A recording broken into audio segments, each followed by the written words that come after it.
കൃഷിയിടങ്ങളിൽ കാട്ടുപന്നി ശല്യം രൂക്ഷമായതോടെ ഗതിമുട്ടിയ കർഷകർക്ക് പുതുവഴിയായി സൂര്യകാന്തി കൃഷി. വണ്ടൂർ പോരൂർ മുതിരി പള്ളിപ്പടിയിൽ 2 ഏക്കർ തോട്ടത്തിലാണ് സൂര്യകാന്തി പൂക്കൾ വിരിഞ്ഞു നിൽക്കുന്നത്.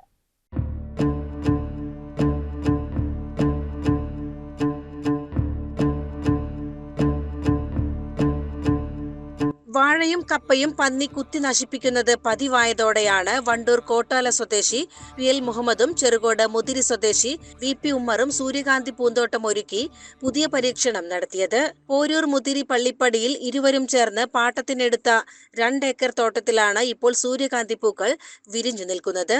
3 വർഷമായി ഒരുമിച്ച് കൃഷി ചെയ്യുന്ന ഇവരുടെ മുൻപത്തെ കൃഷികളെല്ലാം കാട്ടുപന്നി ശല്യം കാരണം പരാജയപ്പെട്ടിരുന്നു.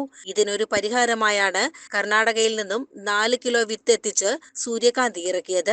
വളരെ അതിമനോഹരമായിരിക്കുന്നു. കാണുന്നതിനും ആസ്വദിക്കുന്നതിനൊക്കെ വളരെ രസകരമായി തോന്നി. ഇതിൻ്റെ പ്രത്യേകത എന്ന് പറയുന്നത്, സാധാരണ ഒരു ചെടിയിൽ ഒരു പൂവേ ഉണ്ടാവുള്ളൂ. ഈ ചെടികളിലാണെങ്കിൽ ഒരു ചെടിയിൽ തന്നെ പല പൂക്കൾ ഉണ്ടായിട്ടുണ്ട്. അതും വളരെ അതിമനോഹരം തന്നെയാണ്. അതും വളരെ വിഭിന്നമായിട്ടുള്ളൊരു കാഴ്ച തന്നെയാണ്. 46 ദിവസത്തെ കൃത്യമായ പരിചരണത്തിന് പിന്നാലെ 2 ഏക്കർ ഭൂമി മഞ്ഞപ്പട്ടുടുത്ത പോലെ പൂത്തുലഞ്ഞ് നിൽക്കുകയാണിപ്പോൾ.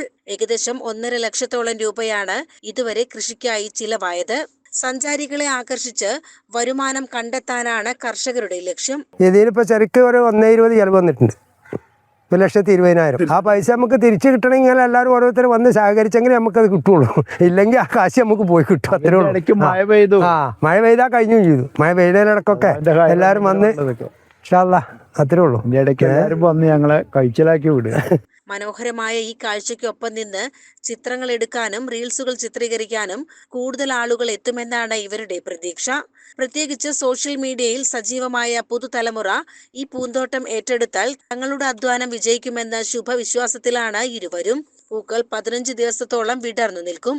എന്നാൽ ഇടയ്ക്ക് മഴ പെയ്താൽ പൂക്കൾ നശിക്കുമോ എന്ന ആശങ്കയും കർഷകർക്കുണ്ട്. എങ്കിലും കാട്ടുപന്നികൾ നശിപ്പിക്കാത്ത ഈ പുത്തൻ കൃഷി രീതി വരും ദിവസങ്ങളിൽ കൂടുതൽ ആളുകളിലേക്ക് എത്തുമെന്ന ഉറച്ച വിശ്വാസത്തിലാണ് ഇവർ. CCN പെരിന്തൽമണ്ണ.